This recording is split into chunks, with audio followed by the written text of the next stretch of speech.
Hey everyone, Amar back with a final video regarding the best and worst commanders to use in real-time events in Game of Thrones Winter's Coming.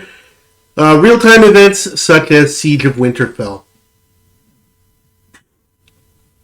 So as part of the last group here, we've got the Bow Commanders. I know that there's a lot of people who use bows in interestingly effective ways. I must admit that's not really my forte, but let me talk about some of the bow commanders and who's good and who isn't. Surprisingly, the best bow commander, it used to be Cersei Lannister. I'll talk a little bit about her later. But right now, I'd have to say that the best bow commander would have to be Melisandre. So the Red Woman reduces all sorts of damage, all different kinds of damage that your troops can take during the event. That's her special. That's a special ability here. So here you can, like right now I have her at purple, so she reduces the damage by 28%. At gold, that's 40%. And that's not just for the troops that she's commanding. That's up to 5 sets of allied troops in a circular area for 5 seconds. So that is huge. Also, at gold, she increases all of the bow stats by 180%, which is huge. Now, of course, you can't get Melisandre for free. You can get her by recharging any number of black diamonds. That's at least how you can get her at the most basic level. And so she can be a little bit more difficult to get up to higher levels. However, there are ways of getting her. Alongside Melisandre would be Theon Greyjoy. Theon is a really impressive commander in just about everything. He's fantastic against rebel leaders as well. Great in the tavern. He's just great to have around. In this particular case, he has a 2-part ability. He does skill damage, but he also increases all of your bowmen stats, so attack, with defense, and health for up to 5 seconds, and just an overall increase to all of the stats as well. Of course, with Theon, you've got to pay for him as well, but you can get his medals through the recruitment pass. That makes it a little bit easier to get him up to higher levels. Moving on to commanders that aren't quite up at the top of the list, but are still pretty good. Cersei Lannister is, I don't have her yet, but just to give you an idea of what she can do. Compared to previous seasons, my understanding is that she was definitely the best bow commander, being one of the legendary commanders, of course, but her skills, I guess, were a little bit too powerful, and so they got decreased a little bit. So she increases damage instead of decreasing the damage that you take by 50%. I believe that number was higher.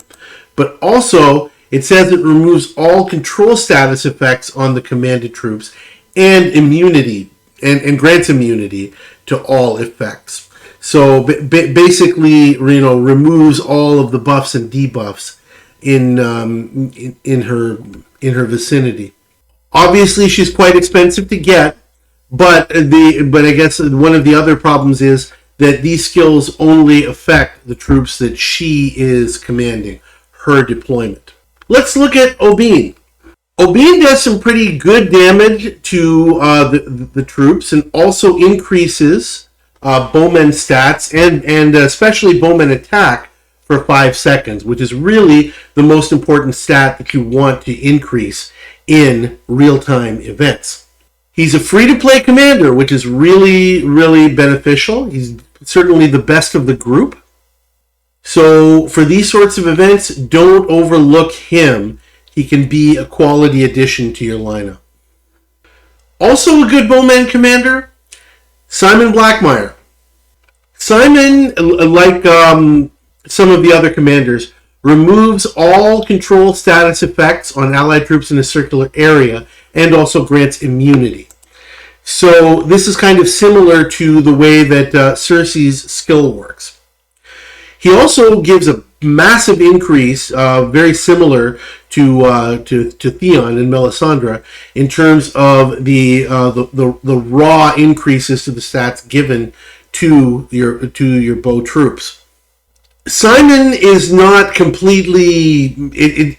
He's free, but his medals are not that easy to get. You can only really get them in events such as Siege of Winterfell and Alliance Conquest. Another commander that you might want to have a look at if you're not a player who's putting money into the game, Egbert is okay as a free-to-play bow commander. So he gives a decent increase in stats to your troops, but what he does is he reduces the raid recovery speed of the target troops. So it takes them longer to use their actual skills. So that could be handy if you're going up against powerful commanders such as Daenerys Targaryen, for example. But it only does affect one deployment, so you've got to make sure that you target that actual troop, which in the heat of battle can be a little bit difficult. Another problem with Egbert is he doesn't have his awakening yet, so that limits the amount of army size that he can be with, and he's not quite at his full potential yet. Along with Egbert as an okay commander would be Sabrina. Sabrina, similarly to Simon, removes control status effects and also grants immunity to her troops. And this is only to her troops. It's not an area effect or anything like that. So again, you've got to kind of pick your spots with that and really kind of follow her troop to make sure that you can get the full effect out of that. Not always easy to do. However, also, if you look here, she increases total attack, total defense, and total health. So her increases don't just affect bows. She can be an effective commander as part of a troop for all troop types. You don't have to pay to get Sabrina medals, but you do have to work for them. You can get her for certain events like Best Effort, and you can obviously also get her during Lord of Lords events. That's the quickest way to get them. A couple of others that go in kind of the okay or good category. Soren is an interesting one. He's one of the few healers in the game during these events.